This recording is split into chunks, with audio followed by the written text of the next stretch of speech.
Very good morning guys and welcome back to your classes. Guys आज का जो session है वो एक स्पेशल सेशन है क्योंकि बहुत सारे स्टूडेंट्स की डिमांड थी कि मैम कॉमन एरर्स को कंटिन्यू करिए। तो आज का सेशन में हम आगे कंटिन्यू कर रहे हैं कॉमन एरर्स। डे 43 है आज। गाइज एक चीज़ मैं आपको एश्योर कर रही हूँ कि आज के सेशन में तो कम क्वेश्चंस हो पाएंगे, लेकिन हम कुछ आने वाले टाइम में हम संडे को स्पेशल क्लास लेंगे कॉमन एरर्स की, जिसमें हम अप टू 50 क्वेश्चंस तक कवर करेंगे। यस गाइज, स्पेशल सेशन में हम 50 क्वेश्चंस कवर करेंगे कॉमन एरर्स के। सो बिल्कुल फिक्र नहीं करनी है, हम आपका पूरा कॉमन एरर्स कंप्लीट कराएंगे, ठीक है। चलिए फिर गाइज, उससे पहले जितने भी सेशन हो रहे हैं इस चैनल पे सबके फ्री पीडीएफ आपको मिल जाएंगे हमारे टेलीग्राम ग्रुप पे, जिसका नाम है योर क्लासेस। तो आपको सिर्फ लिंक में जाना है, आपको डिस्क्रिप्शन में जाना है, वहाँ पे आपको लिंक मिलेगा, सिर्फ क्लिक करना है आपको, वहाँ जाके ग्रुप ज्वाइन करना है। डेली आपको मिल जाएंगे फ्री पीडीएफ्स ग्रुप पर। गाइज हमने कल वाले सेशन में हमने क्या किया था, आपको होमवर्क दिया था। होमवर्क क्या था, 3 मैंने आपको सेंटेंसेस दिए थे। आपको तीनों सेंटेंस में बताना था कि किस केस में दैट लगेगा, किस केस में विच लगेगा। कल वाला जो हमारा स्पेशल सेशन था गाइज, किसी ने मिस किया है तो ज़रूर जाके देखिएगा। मैंने आपको डिफरेंस बताया था कि विच और डैट का क्या डिफरेंस होता है। बहुत कन्फ्यूजन होती है स्टूडेंट्स को, लेकिन कल वाला सेशन अगर आप देख लेते हो पूरा तो ये आपकी जो कन्फ्यूजन है बिल्कुल दूर हो जाएगी।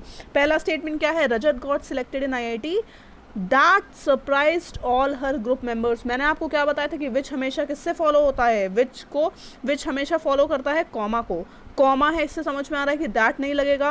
प्लस मैंने आपको एक चीज़ बताई थी, अगर विच वाले क्लॉज को हम रिमूव कर दें, सपोज हमने ये क्लॉज रिमूव कर दिया, तब भी वो सेंटेंस अपना मीनिंग को डिस्ट्रॉय नहीं होने देगा, तब भी उस सेंटेंस का प्रॉपर मीनिंग निकलेगा। जैसे अगर हम ये चीज़ हटा दें तो रजत गॉट सिलेक्टेड इन IIT खुद में एक कंप्लीट सेंटेंस है जो प्रॉपर मीनिंग दे रहा है, लेकिन अगर हम विच से हम क्या करते हैं, एक एडिशनल इन्फॉर्मेशन ऐड करते हैं, तो मतलब कि वो IIT में सिलेक्ट तो हो गया जिसने उसके सारे ग्रुप मेंबर्स को सरप्राइज कर दिया। ये एक एडिशनल इन्फॉर्मेशन थी। तो पहले वाले में विच यूज़ होगा, दूसरे वाले में दैट यूज़ होगा। It is a heart touching movie, which can make you cry की जगह होने वाला होगा इसमें that can make you cry. And third statement क्या है, the car that was stuck in the pothole. Again देखिए, कॉमा सही समझ जाना चाहिए आपको कि यहाँ पर क्या यूज़ होगा, विच यूज़ होगा, ना कि दैट। सो पहले में विच, दूसरे में दैट एंड तीसरे में विच। चलिए बढ़ते हैं आज के क्वेश्चन पे। हमने लास्ट सेशन में कर लिए थे क्वेश्चन नंबर 599 तक। आज के सेशन में क्वेश्चन नंबर 600 पे देखिए क्या बोल रहा है। Krishna Kali an early riser and nature lover goes to morning walk at Rabindra Sarovar lake before don. जल्दी से इसमें देखिए, बताइए क्या एरर लग रही है आपको, कौन से पार्ट में एरर है। फिर मैं आपको बताती हूँ गाइस, टाइम देने के लिए हमारे पास इतना टाइम होता नहीं है कि हम आपको रुक के दें, तो आप मेरा सेशन को पॉज करके खुद आंसर दिया करिए। क्लियर है, मेरे आंसर बताने से पहले आप सेशन को पॉज करिए, कमेंट में मुझे ऑप्शन बताइए कि किस ऑप्शन में एरर है। चलिए मैं आपको बताती हूँ क्या किस पार्ट में एरर है। गाइस यहाँ पर क्या यूज़ हो रहा है, गोज टू, है ना, यहाँ पर यूज़ हो रहा है गोज टू।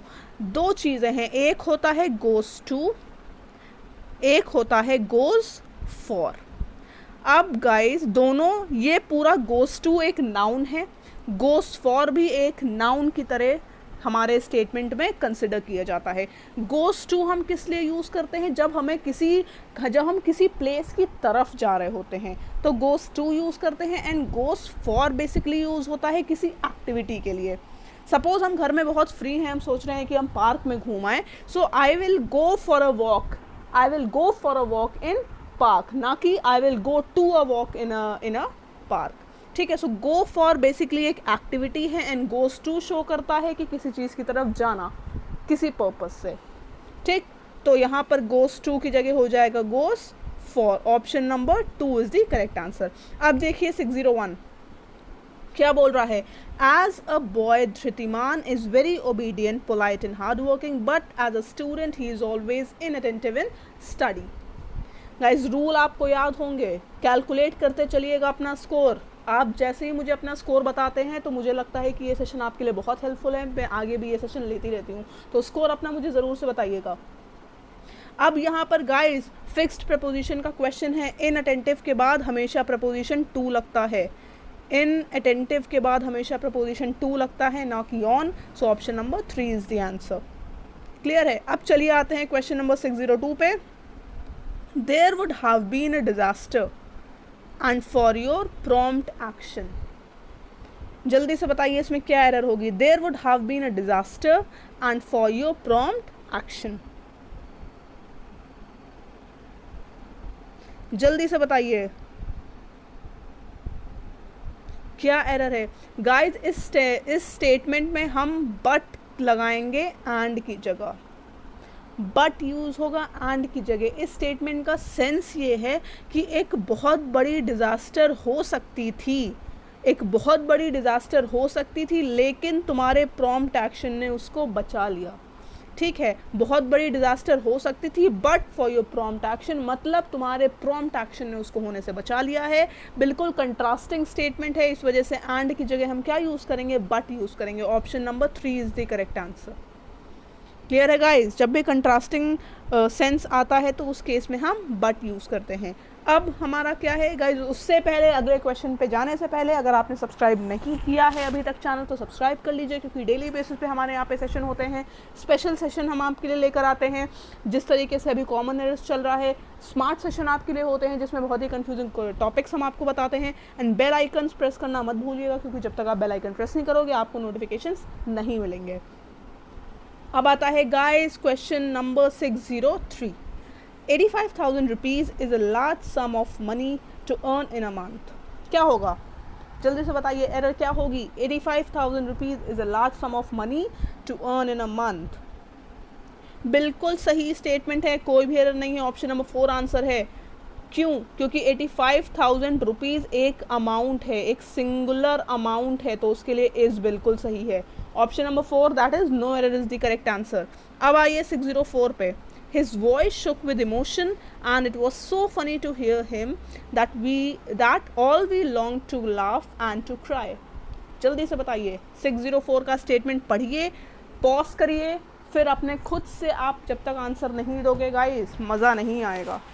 जब तक आप खुद से मेहनत नहीं करोगे बिल्कुल मज़ा नहीं आएगा, आपके लिए बोरिंग हो जाएगा। तो खुद से आंसर करिए, अपना स्कोर कैलकुलेट करते चलिए। हर सही आंसर के लिए +1 एंड हर गलत आंसर के लिए -0.5। तो चलिए देखते हैं क्या है गाइज। यहाँ पर हम क्राई के पहले टू को रिमूव करेंगे। क्यों, क्योंकि ऐसे केस में हम टू सिर्फ पहले वाले इन्फिनेटिव के पहले ही लगाते हैं। पहला इन्फिनेटिव था लाफ, दूसरा था क्राई।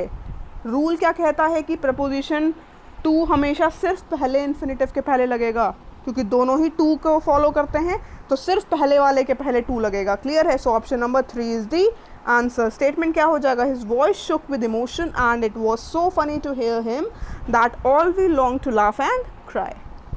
अब आइए 605 पे। It being a rainy day I will decide to skip work and stay at home. Guys ऐसे स्टेटमेंट में हमें सेंस समझने की ज़रूरत होती है। इस स्टेटमेंट का सेंस समझिए, ट्रांसलेट करिए हिंदी में। रेनी डे होने की वजह से मैंने डिसाइड किया कि मैंने क्या डिसाइड किया कि वर्क को स्किप करके घर पे ही रहते हैं। मैंने डिसाइड किया, सेंस क्या निकल रहा है, मैंने डिसाइड किया, या फिर इसमें क्या बोल रहा है कि मैं डिसाइड करूँगा। मैं डिसाइड करूँगा का कोई सेंस नहीं निकल रहा है। सेंस क्या है, मैंने डिसाइड किया, मतलब आई डिसाइडेड। सेंस पास्ट का निकल रहा है। It being a rainy day I decided to skip work and stay at home. So option number 2 is the answer. ठीक है, ऑप्शन नंबर 2। अब चलिए देखते हैं अगला क्वेश्चन 606 क्या बोल रहा है। Another baffling change that I noticed in him nowadays is that he avoids speaking to me. अब देखिए nowadays, nowadays का मतलब आजकल, आजकल मतलब प्रेजेंट। तो प्रेजेंट की बात हो रही है तो नोटिस्ड को रिप्लेस क्या करेगा, नोटिस को रिप्लेस करेगा नोटिस। क्लियर है गाइस, नोटिस्ड को रिप्लेस करेगा notice. So option number 2 is the answer, क्योंकि नाउअडेज मतलब प्रेजेंट की बात हो रही है। ठीक, अब चल दिए देखते हैं क्वेश्चन नंबर 607 क्या बोल रहा है। I had asked him how he could go out if it started raining. जल्दी से बताइए। अब इसमें देखिए सेंस क्या है, पास्ट का सेंस है ना, कि मैंने उससे पूछा कि कैसे तुम बाहर जाओगे अगर बारिश शुरू हो जाए तो पास्ट परफेक्ट का कोई सेंस निकल रहा है नहीं रहा है, क्योंकि पास्ट परफेक्ट कब हम बोलते हैं, जब हमारे पास्ट में भी कोई चीज़ हो चुकी होती है, लेकिन यहाँ पे सेंस सिंपल पास्ट का निकल रहा है, तो हैड रिमूव कर देंगे। I asked him how he could go out if it started raining. Option number 1 is the answer. Clear है। अब देखिए 608 क्या बोल रहा है? She regards negotiating prices with customers as her special expertise. पढ़िए ध्यान से, पॉज करके स्क्रीन, आंसर हर स्टूडेंट देगा एंड अपना स्कोर मुझे हर स्टूडेंट कमेंट करके बताएगा। आप लोगों की डिमांड पे ही आया है ये स्पेशल सेशन, याद रखिए गाइज, आप लोग की डिमांड हम ज़रूर मानते हैं। एंड आने वाले टाइम पे हम हर संडे को क्लास लेंगे जिसमें 50 क्वेश्चंस कराएंगे कॉमन एरर्स के। तो चलिए, यहाँ पर वर्ड एक है एक्सपर्टाइज। गाइज एक्सपर्टाइज का मतलब होता है किसी फील्ड में बहुत ज़्यादा एक्सपर्ट होना, किसी फील्ड का एक्सपर्ट होना। तो उसके पहले स्पेशल वर्ड सुपरफ्लस होता है, एक्सपर्टाइज के पहले स्पेशल वर्ड नहीं लगता है। क्लियर है। नोट कर लीजिएगा, जहाँ भी मैंने आपकी रूल बुक बनवाई थी नोट करिएगा कि एक्सपर्टाइज के पहले स्पेशल यूज़ नहीं होता है, special is superfluous. So option number 3 is the answer. Clear है। अब चलिए देखते हैं 609 क्या बोल रहा है? The police is investigating for the recent happening in the area. The police एक कलेक्टिव नाउन है जिसका सेंस क्या निकल रहा है? पूरी पुलिस फोर्स। तो पुलिस प्लूरल की तरह कंसिडर किया जाता है। द पुलिस प्लूरल है तो इसकी जगह क्या हो जाएगा? आर यूज होगा। क्लियर है। द पुलिस आर इन्वेस्टिगेटिंग मतलब पूरी की पूरी पुलिस फोर्स। ठीक। अब चलिए देखते हैं क्वेश्चन नंबर 610 क्या बोल रहा है? The redevelopment project is aimed not just providing good houses to shanty dwellers but also developing infrastructure around the major Mumbai localities. अब गाइस बहुत इंपॉर्टेंट चीज़ है यहाँ पर, एम्ड के बाद प्रपोजिशन एट लगता है। एम्ड एट का मतलब होता है मकसद, एम्ड एट का मतलब है मकसद। तो द रीडेवलपमेंट प्रोजेक्ट का सिर्फ ये मकसद नहीं था कि वो गुड हाउसेस प्रोवाइड करवाए शैंटी ड्वेलर्स को, बट क्या था कि वहाँ का इंफ्रास्ट्रक्चर भी डेवलप हो, है ना। तो एम्ड एट का मतलब होता है मकसद, एम्ड के बाद प्रपोजिशन एट भी लगेगा। Option number 1 is the answer. ठीक।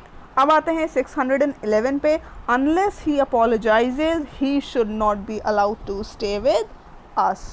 मैंने कंडीशनल सेंटेंस का आपको बताया है स्ट्रक्चर। जिन स्टूडेंट्स की पहली क्लास है या जिनको भूल गए हैं या जिन्होंने नोट नहीं किया है वो अभी कर लीजिए कि क्या होता है हमारा स्ट्रक्चर कंडीशनल सेंटेंस का। कंडीशनल क्लॉज होता है जिसमें कंडीशन लगी होती है और जो क्लॉज उसके अलावा होता है उसको हम बोलते हैं मेन क्लॉज। तो कंडीशनल क्लॉज में जब हम सिंपल प्रेजेंट टेंस का यूज़ कर रहे हैं, अनलेस ही अपोलोजाइजेस, ठीक, कंडीशनल क्लॉज में सिंपल प्रेजेंट टेंस का यूज़ होता है, जो मेन क्लॉज होता है उसमें सिंपल फ्यूचर टेंस का यूज़ होता है। सिंपल फ्यूचर टेंस का तो ही शुड की जगह क्या लग जाएगा? He will. जब तक वो अपोलोजाइज नहीं करता उसको हमारे साथ रहने की अनुमति नहीं मिलेगी। ठीक है। He will not be allowed to stay with us. Option number 2 is the answer. फटाफट से अपना स्कोर कैलकुलेट करते चलिएगा एंड हर क्वेश्चन का आंसर करिएगा। अब 612 क्या बोल रहा है? I met the gentleman today morning on my way to the market. अब देखिए यहाँ पर किसी पर्टिकुलर जेंटलमैन की तो बात हो नहीं रही है ना। पर्टिकुलर की बात नहीं होती है तो डेफिनेट आर्टिकल नहीं लगता है, इनडेफिनेट आर्टिकल लगता है। I met a gentleman today morning on my way. ठीक है। Option number 1 is the answer. The की जगह लगेगा ए क्योंकि किसी पर्टिकुलर जेंटलमैन की बात नहीं हो रही है। अब 613 देखिए। 613 बोल रहा है although we reached his house in time he was left for the airport. हालांकि हम उसके घर समय पे पहुंच गए थे लेकिन वो एयरपोर्ट के लिए निकल चुका था। अब गाइस मैंने आपको बताई थी फिर से ये रूल कि जब 2 इवेंट्स पास्ट में हुए होते हैं, किन्हीं 2 इवेंट्स की बात हो रही होती है जो पास्ट में होते हैं, तो उन दोनों इवेंट्स में जो पहले होता है, ध्यान से सुनिएगा, इम्पॉर्टेंट कंसेप्ट है एसएससी के लिए, बहुत ज़्यादा नोट भी कर लीजिएगा। 2 पास्ट इवेंट साथ में हो रहे हों और उन 2 पास्ट इवेंट में जो इवेंट पहले होता है उसको हमेशा पास्ट परफेक्ट टेंस में यूज़ करते हैं। सो हम उसके घर पहुंच तो गए थे लेकिन उसके पहले ही वो एयरपोर्ट के लिए निकल चुका था। तो एयरपोर्ट के लिए पहले निकल चुका था, घर बाद में पहुंचे थे। सो पहला इवेंट क्या था? उसका एयरपोर्ट निकलना। तो ये किस में यूज़ होगा? पास्ट परफेक्ट टेंस में। ठीक। He had left for the airport. Option number 2 is the answer. ठीक, अब 614 देखिए, the 2 last chapters of the book are very interesting. अब एक चीज़ होती है guys, ordinal number adjectives, ordinal number बोलिए, ऑर्डिनल एडजेक्टिव्स बोलिए, एंड दूसरे होते हैं कार्डिनल नंबर या कार्डिनल एडजेक्टिव्स। ऑर्डिनल क्या होते हैं? ऑर्डिनल होते हैं first, second, third, fourth, fifth, sixth, and cardinal क्या होते हैं? 1 2 3 4 एंड सो ऑन। क्लियर है? तो यहाँ पर लास्ट ऑर्डिनल है और 2 कार्डिनल है। रूल क्या कहता है कि हमेशा पहले ऑर्डिनल आता है फिर कार्डिनल आता है, पहले ऑर्डिनल आएगा फिर कार्डिनल आएगा। OC आप नोट कर लीजिएगा, ऑर्डिनल पे 1 लिख लीजिएगा, कार्डिनल पे 2 लिख लीजिएगा, ये रूल लिख लीजिएगा कि हमेशा जब दोनों साथ में आते हैं तो पहले ऑर्डिनल फिर कार्डिनल। ऑर्डिनल कौन सा है? लास्ट ऑर्डिनल है, तो क्या हो जाएगा? The last 2 chapters. क्लियर है? Option number 1 is the answer. ठीक, अब चलिए देखते हैं अगला क्वेश्चन क्या है गाइस। उससे पहले प्रैक्टिस तो हम आपकी यहाँ पर करवा रहे हैं, लेकिन सेल्फ प्रैक्टिस बहुत इंपॉर्टेंट है किसी भी एग्ज़ाम को क्लियर करने के लिए। एंड अगर आपको एग्ज़ाम ओरिएंटेड क्वेश्चंस चाहिए विद वीडियो सॉल्यूशंस, तो आपको सिर्फ हमारी डिजिबुक्स के लिए जाना है, डिजिबुक्स ऑप्ट करनी है, एंड वो आपको मिलेगी हमारे ऐप योर क्लासेस पे, या फिर आप हमारी वेबसाइट विजिट कर सकते हैं store.yourclasses.in। इस टाइम अगर आप कोड यूज़ कर रहे हो बाय 10 तो आपको मिल रहा है 10% का इंस्टेंट डिस्काउंट। क्लियर है गाइस? तो लॉकडाउन को अपना यूज़फुल एंड प्रोडक्टिव बनाइए विद डिजिबुक्स। अब चलिए देखते हैं गाइस 615 क्या बोल रहा है। I have seen that film last year but I do not remember it's story. Last year किसी पास्ट टाइम की बात हो रही है, तो यहाँ पर क्या यूज़ होगा? सिंपल पास्ट टेंस यूज़ होगा। पास्ट टाइम की बात में हम कभी भी प्रेजेंट परफेक्ट यूज़ नहीं करते हैं। आई सॉ दिस फिल्म हो जाएगा। ठीक है, option number 1 is the answer. अब देखिए 616, Mahatma Gandhi remained a man of principles all through his life. इस स्टेटमेंट में गाइस कोई एरर नहीं है, बिल्कुल सही स्टेटमेंट है grammatically, contextually. So option number 4 that is no error is the correct answer. ठीक, अब चलिए देखते हैं 617 Rustam and myself saw the picture. देखते ही समझ में आ रहा है, जिनको रूल ना मालूम हो उनको समझ में आ जाएगा सिर्फ पढ़ने से, क्योंकि बोलने में भी अजीब सा लग रहा है रुस्तम एंड माई सेल्फ, ऐसा तो कभी सुना नहीं है। क्या रूल होता है? रुस्तम और माई सेल्फ दोनों सब्जेक्ट की तरह एक्ट कर रहे हैं, तो सब्जेक्ट के तरह एक्ट कर रहे हैं तो सब्जेक्टिव केस यूज़ होगा। सब्जेक्टिव केस बोलिए या नॉमिनेटिव केस बोलिए, माई सेल्फ की जगह क्या यूज़ होगा? आई यूज़ होगा। सब्जेक्टिव या बोलिए आप नॉमिनेटिव प्रोनाउन यूज़ होगा विच इज़ आई। ठीक है, Rustam and I saw this picture. So option number 2 is the answer. अब देखते हैं question number 618, a lot of money were spent on the Commonwealth games. Guys मैंने बहुत बार एक चीज़ बताई है कि मनी एक अनकाउंटेबल नाउन है। अनकाउंटेबल नाउन को ना ही हम प्लूरल फॉर्म में लिख सकते हैं और ना ही उनके साथ प्लूरल वर्ब यूज़ करते हैं। अनकाउंटेबल नाउन के साथ सिंगुलर वर्ब ही यूज़ होगी, सो वर्ब की जगह क्या यूज़ हो जाएगा? वॉज। ठीक है, a lot of money was spent on the Commonwealth Games. Option number 2 is the answer. अब 619 क्या बोल रहा है? You will come to my party tomorrow isn't it. Question tag का क्वेश्चन है। क्वेश्चन टैग का क्वेश्चन क्या कहता है? पॉजिटिव क्वेश्चन टैग में पॉजिटिव स्टेटमेंट के साथ negative question tag and negative question tag के साथ पॉजिटिव स्टेटमेंट। ठीक है गाइज, ये एक पॉजिटिव स्टेटमेंट है। और विल का नेगेटिव क्वेश्चन टैग क्या होता है? पॉजिटिव के साथ नेगेटिव लगेगा। विल का नेगेटिव होता है वोंट, और आगे यू लगेगा, वोंट यू, और आगे क्वेश्चन मार्क। क्लियर है? क्या हो जाएगा? इजंट इट की जगह लग जाएगा वोंट यू। ठीक है, you will come to my party tomorrow won't you. Clear है गाइस? बाकी गाइस आप लोग को लगा कि ये सेशन यूज़फुल था तो प्लीज़ लाइक कर दीजिएगा वीडियो, क्योंकि अगर आप हमारा वीडियो लाइक करेंगे तो हम और मोटिवेट होते हैं आपके लिए बहुत सारी इंपॉर्टेंट वीडियोस लाने के लिए। बाकी डोंट वरी, स्पेशल सेशंस होते रहेंगे। संडे को हम स्पेशल सेशन लेकर आएंगे 50 क्वेश्चंस के साथ, तो आपका कॉमन एयर्स पूरा कंप्लीट होगा। PQRS की क्लास चल रही है हमारी MWF को 11 AM पे, एंड TTS पे हमारे चलते हैं स्मार्ट सेशन, जिसमें हम आपको हर कंफ्यूजिंग टॉपिक आपका क्लियर करते हैं। तो आपके लिए कोई भी ऐसा टॉपिक है, कोई भी ऐसा पर्टिकुलर वर्ड है, टॉपिक है, कुछ भी है, तो आप मुझसे कमेंट में बता सकते हैं कि मैम इस चीज़ को या इस टॉपिक को आप हमें स्पेशल सेशन में बता दीजिए, मतलब स्मार्ट सेशन में इसको एक्सप्लेन कर दीजिए, तो मैं वो टॉपिक आपके लिए लेकर आ जाऊँगी। तब तक के लिए ध्यान रखिए, stay home, stay safe and take care, bye bye.